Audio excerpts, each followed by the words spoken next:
Hello everyone, I hope all of your fine. তো আজকের ভিডিওতে আমরা শিখব কিভাবে আর্টিকেল এবং প্রিপোজিশন সলভ করতে হয়, এবং এই টপিককে অনেক স্টুডেন্টরা খুবই ডিফিকাল্ট পাবে এবং তারা পরীক্ষায় সলভ করতে বিভিন্ন কনফিউশনে ভোগে। তো এই কনফিউশনে ভোগার প্রথম কারণ হচ্ছে তারা প্রতিটা আর্টিকেল বা প্রিপোজিশনের নিখুঁত পার্থক্য বুঝে না। তো আজকের এই ভিডিওতে আমি প্রতিটা আর্টিকেল এবং প্রিপোজিশনের নিখুঁত পার্থক্য বের করার বা তুলে ধরার চেষ্টা করব। তো শুরুতেই আমরা শিখব আর্টিকেল। আর্টিকেল সাধারণত গণনার ক্ষেত্রে ব্যবহৃত হয়, যেমন তুমি একটি জিনিসকে একটি বলবে নাকি এই বলবে। ফার্স্টলি এ এন দুটি অর্থ হচ্ছে একটি। যদি শূন্যস্থান বা গ্যাপ ফিলিংসে পরের শব্দটি যদি প্রথম অক্ষরটি বাওয়েল দিয়ে শুরু হয় তাহলে আর্টিকেলটি এন বসবে, এবং বাওয়েল ব্যতীত যদি কনসোনেন্ট দিয়ে শুরু হয় তাহলে এ বসবে। এখন সব তো এখন প্রশ্ন হচ্ছে বাওয়েল কি এবং কনসোনেন্ট কি। বাওয়েল হচ্ছে এ, ই, আই, অ, ইউ, এবং কনসোনেন্ট হচ্ছে ABCDর মধ্যে আমরা যে অক্ষরগুলো ছোটবেলায় পড়েছি এগুলোর মধ্যে এ, ই, আই, ও, ইউ এগুলো ব্যতীত যে শব্দ অক্ষরগুলো আছে সেগুলোই কিন্তু কনসোনেন্ট। এখন এখানে আমি একটি স্লোগান দিয়েছি খুব সহজেই এই রুলসটি মনে করার জন্য। সেটি হচ্ছে উচ্চারণ যার মতো উত্তর তার মতো। যেমন এখানে আমরা দেখতে পাচ্ছি যে অনেস্ট, সো এইচ অ পরে শব্দটি কিন্তু অনেস্ট উচ্চারিত হবে। তো এটির উচ্চারণ বাওয়েলের মতো হয়েছে অনেস্ট। সেক্ষেত্রে উচ্চারণ যার মতো উত্তরটি হবে তার মতো। সেক্ষেত্রে আনসারটি হবে এন। সেখানে আওয়ার সেটি বাওয়েলের মতো উচ্চারিত হয়েছে, যদিও এটি কনসোনেন্ট তবু এটি বা উচ্চারণ যার মতো হয়েছে উত্তরটি তার মতো হবে। সো এখানে দেখতে পাচ্ছি আমরা এম এ উচ্চারণে এটা কিন্তু বাওয়েলের মতো উচ্চারিত হচ্ছে, সেক্ষেত্রে কিন্তু এখানে এন বসবে। এবং কনসোনেন্ট দিয়ে যদি কোনো গ্যাপ ফিলিংসে পরে শব্দ থাকে তাহলে কিন্তু এ বসবে। এখন আমি যদি বলি পৃথিবীর মধ্যে যা একটি আছে এবং তা অদ্বিতীয়, সেগুলোর ক্ষেত্রে কিন্তু এ এন বসবে না, যদিও এ এন অর্থ একটি। কারণ তুমি যদি বলো, আমি যদি একটি গল্পের মাধ্যমে বলি, তুমি যদি তোমার ফ্রেন্ডকে বলো যে আমি স্বপ্নে একটি সূর্য দেখেছি, তাহলে সে ভাববে যে পৃথিবীর মধ্যে হয়তো অনেকটা সূর্য আছে যার মধ্যে তুমি মাত্র একটি দেখেছ। সো সেক্ষেত্রে আমরা বলতে পারি যে যেটি একটি জিনিস পৃথিবীতে আছে আমরা সেগুলোর ক্ষেত্রে এ এন ব্যবহার করতে পারবো না। যদিও এ এন অর্থ একটি, তবুও আমরা একটি জিনিসের ক্ষেত্রে যা পৃথিবীর মাঝে একমাত্র আমরা তার ক্ষেত্রে ব্যবহার করতে পারবো না। এখন আমরা শিখব দা অর্থ হচ্ছে এই বা সেই। দি এর ব্যবহার হচ্ছে নির্দিষ্ট কোনো কিছু বোঝাতে, যেমন চন্দ্র, সূর্য, আকাশ ইত্যাদি যা পৃথিবীতে অদ্বিতীয় সেগুলোর ক্ষেত্রে আমরা কিন্তু দা ব্যবহার করব। এবং যদি গ্যাপ ফিলিংসে অফ থাকে এবং তারপরে গ্যাপ ফিলিংস দেওয়ার পরে কোনো ওয়ার্ডের শেষে যদি এসটি থাকে তাহলে কিন্তু আমরা নিশ্চিন্তে তা ইউজ করব, যেমন ওয়ান অফ দ্য মোস্ট। এবং যদি কোনো গ্যাপ ফিলিংসে একটি ওয়ার্ড থাকে, মনে করো যে ট্রয় ইউনিভার্সিটি, এটি তোমার নাম্বার কোয়েশ্চনে দিয়েছে, সো তুমি সেটা বুঝে আনসার দিবে। এবং পরবর্তীতে যদি তুমি আবার বি অথবা সি নম্বর অপশনে তুমি যদি গ্যাপ ফিলিংসের পরে যদি এই ইউনিভার্সিটির নাম আবার পাও তাহলে তুমি নিশ্চিন্তে কিন্তু দা ইউজ করতে পারবে, কারণ আমরা জানি দা অর্থ হচ্ছে এই বা সেই। তো এখানে ফার্স্টলি যেহেতু এই সেম ইউনিভার্সিটি বা সেম একটি নাউন জাতীয় ওয়ার্ড দিয়েছে, সো তুমি বুঝতে পারো যে এই নাউনটি বলেছে।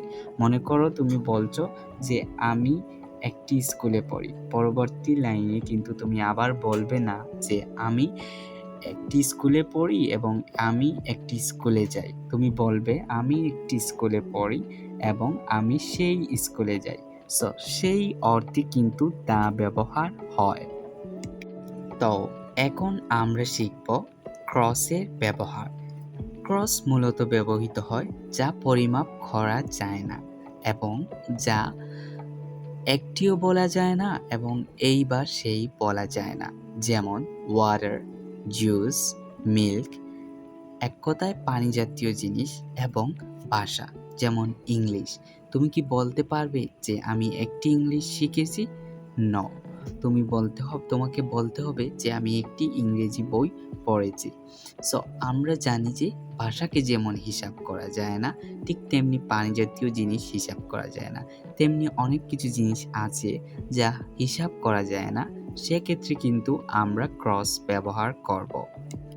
Now we will learn preposition, which is one of the most important topic for English grammar. So let's go. তো আজকের ভিডিওতে আমি প্রিপোজিশনের প্রতিটি প্রিপোজিশনের নিখুঁতভাবে পার্থক্য উপস্থাপন করার চেষ্টা করব। Firstly of. অফ অর্থ হচ্ছে এর, কোনো কিছুর অংশ বোঝাতে অফ ব্যবহৃত হয়, যেমন এ পার্ট অফ দ্য ট্রি, একটি অংশ এই গাছ এর। সো আমরা যখন বাংলা করব তখন প্রিপোজিশনটির অর্থ আমরা কিন্তু প্রিপোজিশনের পরের শব্দের পরেই অ্যাডজাস্ট করে বাংলা করতে হবে। একটি অংশ এই গাছ এর।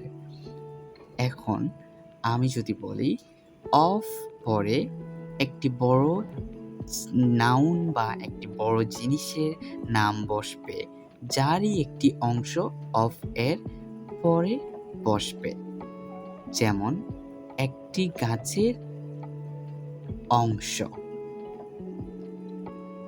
প্রায় 99% সময় অফ এর সামনে আর্টিকেল এবং একটি নাউন এবং অফ এর পরে আর্টিকেল এবং নাউন বসবে। আবার কখনো দুটি আর্টিকেলের মাঝে একটিতে আর্টিকেল থাকতে পারে দুটি নাউনের সামনে এবং একটিতে আর্টিকেল নাও থাকতে পারে। সো এই হলো অফ প্রিপোজিশন ধরার সহজ উপায়।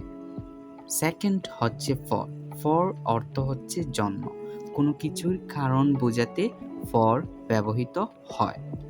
এখন প্রশ্ন হলো আমি কিভাবে বুঝবো যে এটি একটি কারণ বোঝাচ্ছে? তো তোমাকে সেই কারণ খুঁজতে গেলে তোমাকে প্রথমে প্রিপোজিশনের আগে বা পরে তুমি খুঁজে নিবে ভার্ব। সেই ভার্বটি কি আসলেই একটি ঘটনা বোঝাচ্ছে যা আগেই ঘটে গেছে, এবং গ্যাপ ফিলিংসের পরেই কিন্তু একটি রিজন দেওয়া থাকবে। যদি রিজনটা দেওয়া থাকে তাহলে তোমাকে ফর ইউজ করতে হবে। যেমন he died for this reason, সে মারা গিয়েছিল এই কারণের জন্য। তো সেক্ষেত্রে কিন্তু তোমাকে বুঝতে হবে যে ভার্বটি দেখে যে সে আসলে মারা গিয়েছে মানে একটি ঘটনা আগেই ঘটে গেছে এবং এটির রিজন কিন্তু পরে দিয়েছে, সেই জন্য তোমাকে মাঝে ফর ইউজ করতে হবে।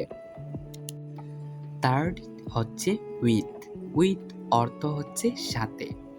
তো কারোর সাথে বা কোনো কিছু হাতে বোঝাতে ব্যবহৃত হয়, যেমন I went to school with Rahim, আমি গিয়েছিলাম স্কুলে রহিমের সাথে। আবার I am with my mobile phone, তোমাকে যদি কেউ জিজ্ঞেস করে তুমি কি করছো, তাহলে তুমি বলবে যে আমি আমার মোবাইল ফোনের সাথে আছি। বা যদি তুমি বলতে চাও একজন মেহমান তোমার ঘরে এসেছেন কিছু ফ্রুটস নিয়ে, তাহলে বলতে পারো the client came with some fruits, সে এসেছে আমার ঘরে কিছু খাবার নিয়ে। তো উইথ অর্থ শুধু সাথেই বোঝায় না, উইথ অর্থ কিন্তু এটিও বোঝায় যে তোমার হাতে কিছু আছে। থার্ড এবং 4 নাম্বার যেটি সেটি হচ্ছে টু। টু অর্থ তে এবং প্রতি। অনেকে অনেক অর্থ ইউজ করে, তবে আমি যেগুলো দিয়েছি সেগুলো কিন্তু স্পেসিফিকভাবে তুমি কিন্তু প্রতিটি রুলস মুখস্থ করতে সাহায্য করবে। টু অর্থ হচ্ছে তে বা প্রতি। কারো প্রতি কিছু পাঠানো বা তে অর্থে ব্যবহৃত হয়। যেমন I love to play football. যদি তে অর্থ ব্যবহৃত হয় তবে টু পরে ভার্ব বসবে এবং টু পরে সবসময়ই ভার্বের প্রেজেন্ট ফর্ম বসে। সো টু পরে যদি ভার্ব বসে তাহলে টুর অর্থ তে হিসেবে ব্যবহৃত হবে। যেমন I love to play football. সেখানে কিন্তু আমরা দেখতে পাচ্ছি যে আমি ভালোবাসি খেলতে ফুটবল। প্লে অর্থ খেলা এবং টু অর্থ তে, দুটি মিলেই হয়েছে খেলতে। আমি ভালোবাসি খেলতে ফুটবল। কারো প্রতি কিছু পাঠাতে বা প্রেরণ করতে কিন্তু টু অর্থে প্রতি হিসেবে ব্যবহৃত হয়। যেমন I sent a message to you. আমি পাঠিয়েছি একটা মেসেজ তোমার প্রতি। সো কারো প্রতি যদি কিছু প্রেরণ করা বোঝায় সেক্ষেত্রে কিন্তু আবার টু অর্থ প্রতি ব্যবহৃত হবে। এখন আমরা জানব ইন এবং অ্যাট। এই দুইটি প্রিপোজিশন নিয়ে অনেক স্টুডেন্টরা খুব বেশি কনফিউশনে ভোগে। ইন অর্থ হচ্ছে ভিতরে এবং অ্যাট অর্থ হচ্ছে তে। ইন আমরা দুটি জিনিসের ক্ষেত্রে ইউজ করি। যদি কোনো সিঙ্গেল শাল বা একটি শাল দেয় তাহলে এর পূর্বে কিন্তু ইন বসবে। আবার ইন কিন্তু একটি বড় জায়গার পূর্বে বসবে, যা খুব স্পেসিফিক না। যেমন আমরা ছোটবেলায় বলতাম যেরকম যে আই লিভ ইন সিলেট বা আই লিভ ইন বাংলাদেশ, যে আমি বাস করি বাংলাদেশে। তো এই বাক্যটি শুনে কেউ বুঝতে পারবে না যে তুমি বাংলাদেশের কোথায় থাকো। সেক্ষেত্রে আমরা বলতে পারি যে একটি বড় জায়গা যেটা খুব সহজেই ট্র্যাক করা যাবে না, সেক্ষেত্রে কিন্তু আমরা ইন ব্যবহার করব এবং একটি সিঙ্গেল শালের পূর্বে ইন ব্যবহার করব। এবং অ্যাট অর্থ হচ্ছে তে। সেটি কিন্তু একটি সময়, যেমন 9:50 AM সময়ের পূর্বে বসবে। এবং যদি আমি বলি আই লিভ অ্যাট করিমপুর, আমি করিমপুরে বসবাস করি, সেক্ষেত্রে কিন্তু করিমপুরটা আমরা খুব সহজেই লোকেশনটি ধরে ফেলতে পারবো বা ট্র্যাক করে আমরা কিন্তু ঠিকানাটি বের করতে পারবো। সেক্ষেত্রে কিন্তু এটি একটি ছোট জায়গা। সো এটি হচ্ছে ইন এবং এটের মধ্যে তফাৎ। এখন আমরা জানবো ফ্রম। ফ্রম অর্থ হচ্ছে হইতে। ফ্রম দুটি কারণে বসে। যেমন ফ্রম দিয়ে যদি বলে 1969 to 1980, সেখানে দুটি সাল দেওয়া থাকবে, তাহলে কিন্তু এর পূর্বে ফ্রম বসবে এবং অবশ্যই দুটি সালের মধ্যে টু বসবে। এবং ফ্রম এই অর্থে ব্যবহৃত হয় যে তোমার অতীতের অবস্থান, বা তুমি কোথা থেকে এসেছো, বা তুমি কোন জায়গা থেকে উঠে এসেছো, বা তুমি এক সময় অনেক ছোট লোক ছিলে, এখন অনেক বড় হয়ে গেছো, বা তুমি একটি ক্লাসের সেকশন এ থেকে জিপিএ 5 পেয়েছো। সো এইগুলোর ক্ষেত্রে, যেমন আই কেম ফ্রম ঢাকা, আমি ঢাকা থেকে এসেছিলাম, বা I got GPA 5 from section A, আমি সেকশন এ হইতে জিপিএ 5 পেয়েছি। এবং 8 নাম্বার যেটি হচ্ছে বাই। বাই কিন্তু মূলত প্যাসিভ টেন্সের ক্ষেত্রে ব্যবহৃত হয়। যারা প্যাসিভ টেন্স বোঝো না তাদের ক্ষেত্রে আমি সহজেই বলি, যদি গ্যাপ ফিলিংসের পূর্বে ভার্বের পাস্ট পার্টিসিপল, যেটা আমি শর্ট করে বলেছি, ভার্ব লিস্টের 3 নম্বর কলামে যদি ভার্ব থাকে তাহলে পরবর্তীতে নিশ্চিন্তে আমরা কিন্তু বাই ইউজ করতে পারি। যেমন ইট ওয়াজ ডান বাই মি, এটা করা হয়েছিল আমার দ্বারা। সো আমরা এখানে দেখতে পাচ্ছি যে বাই এর সামনে ডান, যেটি ভার্বের পাস্ট পার্টিসিপলে লেখা, সেক্ষেত্রে আমরা কিন্তু নিশ্চিন্তে বাই ইউজ করতে পারি। 9 নাম্বার হচ্ছে উইথআউট। উইথআউট অর্থ হচ্ছে ছাড়া বা ব্যতীত। তো এখানে যদি গ্যাপ ফিলিংসে এটি ধরার সহজ উপায় হচ্ছে, যদি গ্যাপ ফিলিংসে বলে it, we can not do it, আমরা পারি না এটা করতে।